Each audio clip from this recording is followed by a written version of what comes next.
Assalamualaikum warahmatullahi wabarakatuh. Perkenalkan, nama saya Iqyan Khrotalaini dengan NIM 231221136.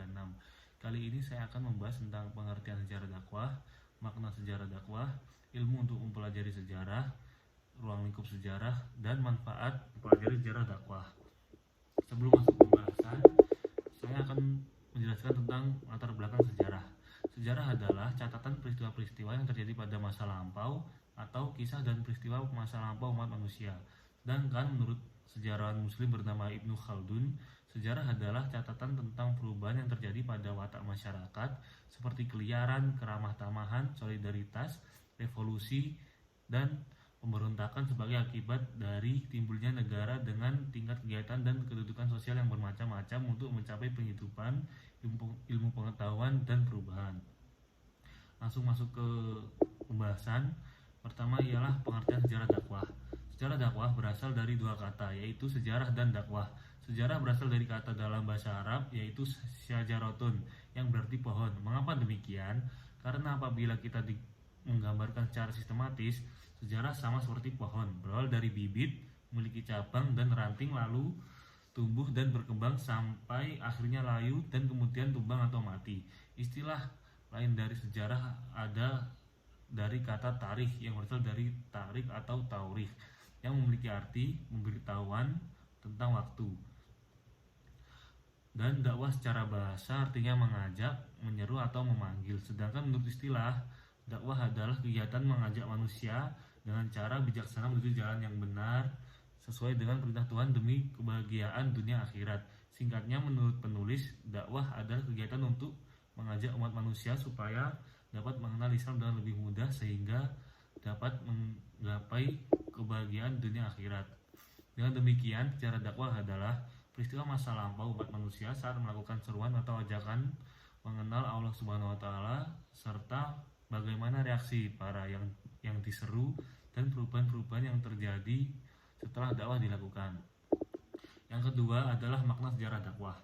Sejarah dakwah dapat dimaknai dengan segala kejadian di masa lalu yang berhubungan dengan upaya menyerukan, memanggil, dan mengajak umat manusia untuk mengenal Islam.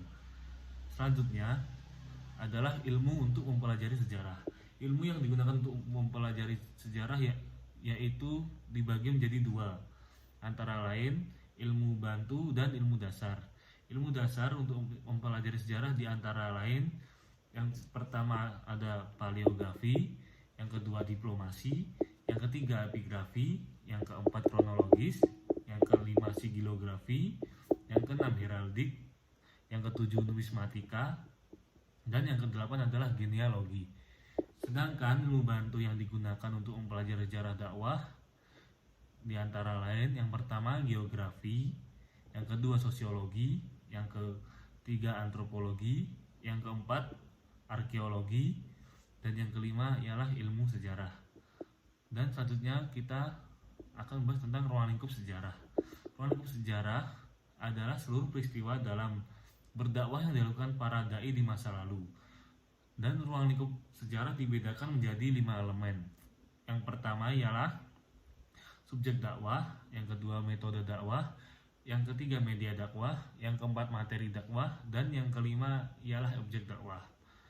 Dan selanjutnya manfaat mempelajari sejarah dakwah.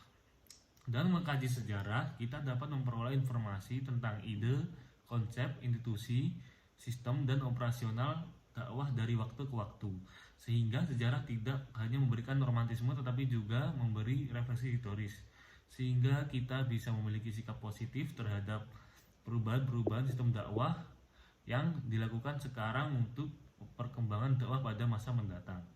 Dan kesimpulan dari pembahasan tadi ialah sejarah dakwah merupakan segala kejadian di masa lampau dalam upaya menyeru, memanggil, dan mengajak umat manusia pada Islam dan segala perubahan-perubahan yang terjadi setelah seruan dilakukan, mulai dari masa awal tumbuhnya Islam, saat Islam mulai berjaya hingga saat kejayaan Islam pada masa itu runtuh.